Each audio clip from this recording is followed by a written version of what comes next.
안녕하세요. 조스원 카페 김성준 원장입니다. 오랜만에 인사드리겠습니다. 오늘은 지난 영상에서 말씀드렸던 스쿨링 준비하는 방법에 대해서 안내해 드리도록 하겠습니다. 사실 미국에서 스쿨링을 알아본다는 건 개인적으로 많이 힘든 일입니다. 스쿨링은 다시 한번 설명드리면 미국의 정규학교를 그들의 미국 아이들이 다니는 것과 똑같이 짧은 기간 동안 다니는 것을 보통 의미하고 있고요. 그러다 보니까는 우리가 한국에서 방학 때, 겨울 방학 때 많이 나가서 보통 2달 정도의 시간을 미국의 학교 다니는 것을 선택하고 있습니다. 스쿨링이라는 거를 유학원이라고 부를 수 있는 업체들에서 모집하는 거는 현지에서 학교 세팅이 다 돼 있으니까 어머님들이 신경 쓰실 건 없지만, 만약에 직접 알아보신다고 했을 때 어떻게 알아보는 게 제일 좋은 것인가에 대해서 설명을 드리도록 하겠습니다. 스쿨링, 우리가 이제 학교를 세 종류로 나눠보겠습니다.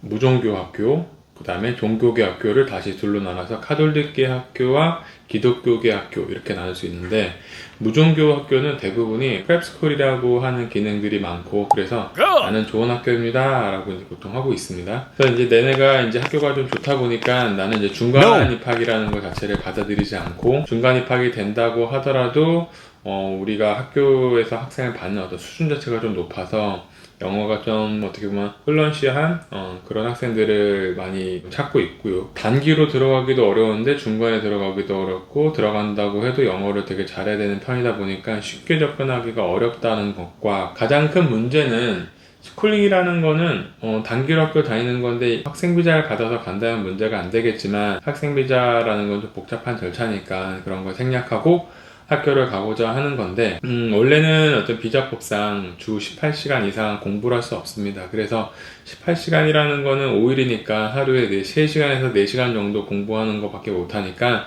오전 중이면 수업이 끝납니다. 근데 오전만 수업을 듣겠다고 이제 어머님들이 학교를 선택해서 미국에 가지 않다 보니까, 결과적으로는 오후까지 수업을 하고 싶고, 그러면은 학교에는 합법적이지 않은 형태로 학생을 받아줘야 되는 겁니다. 다시 말씀드려서, 무종교계 학교는 원래 들어가기도 어렵고 중간 입학도 안 되고 들어가는 조건도 까다로운데 불법까지 해가면서 학생을 받으려고 하니 안 받는 거죠. 그래서 학교를 알아보는데 무종교계 학교를 질문을 한다는 건 좀 잘못된 내용입니다. 이루어질 수 없는 내용이라고 보시면 될 것 같고요.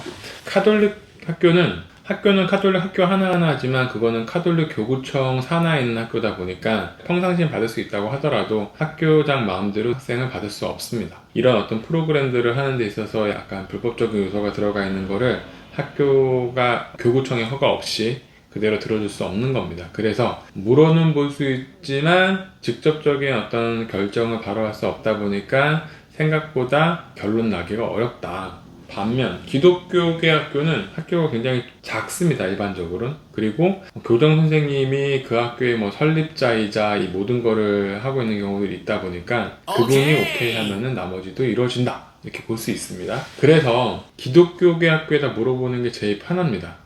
제가 이 얘기를 드린 이유는, 학교를 가는데 내가 어떤 지역을 가기로 결정했습니다. 그러면 그 지역 내에서 어떤 학교들이 있는지 찾아봤을 때 기독교계 학교가 가능성이 있다, 천주교계 학교나 아니면 무종교 학교는 어렵다 라는 걸 생각하고 학교에다 물어봐야지, 모든 학교에다가 다 똑같은 노력을 다 집어넣고 물어보는 거는 좋긴 하지만 어떻게 보면 에너지의 효율적인 부분이 좀 떨어지죠. 그래서 가능성은 기독교계 학교에다가 두고 진행하는 것이 좋습니다. 그러면 이렇게 물어볼 때 뭘 가지고 물어보냐?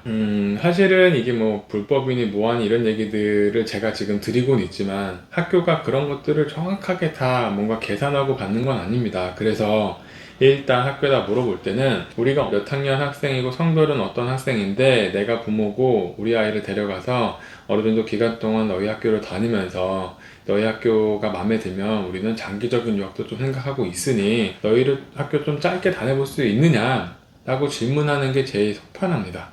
나는 학생 비자를 안 받을 거고 어쩌고 저쩌고 이런 얘기들을 해봐야 학교가 생각하지 않은 거를 생각하게 해야 하는 것밖에 안 됩니다. 그래서 간단하게 진행하는 거는 알면서도 그렇게 진행을 하는 겁니다. 그래서 학교로부터 좀 쉽게 지원에 대한 요건들을 받으면, 그게 영어적인 요건이나 이런 것들을 원하지 않을 때는 우리가 이제 근본적으로 원하는 학교를 들어갈 수 있다라는 거죠. 그래서 스쿨링은 이렇게 알아보시는 게 제일 좋을 것 같습니다. 그래서 개인적으로 알아보시는 거 꼭 진행할 때 학교의 종류를 생각하고 알아보셔야 된다는 점, 이게 제일 중요하다.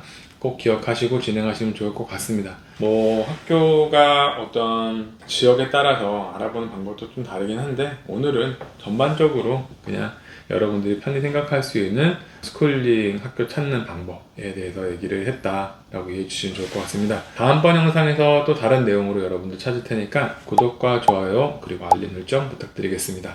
감사합니다.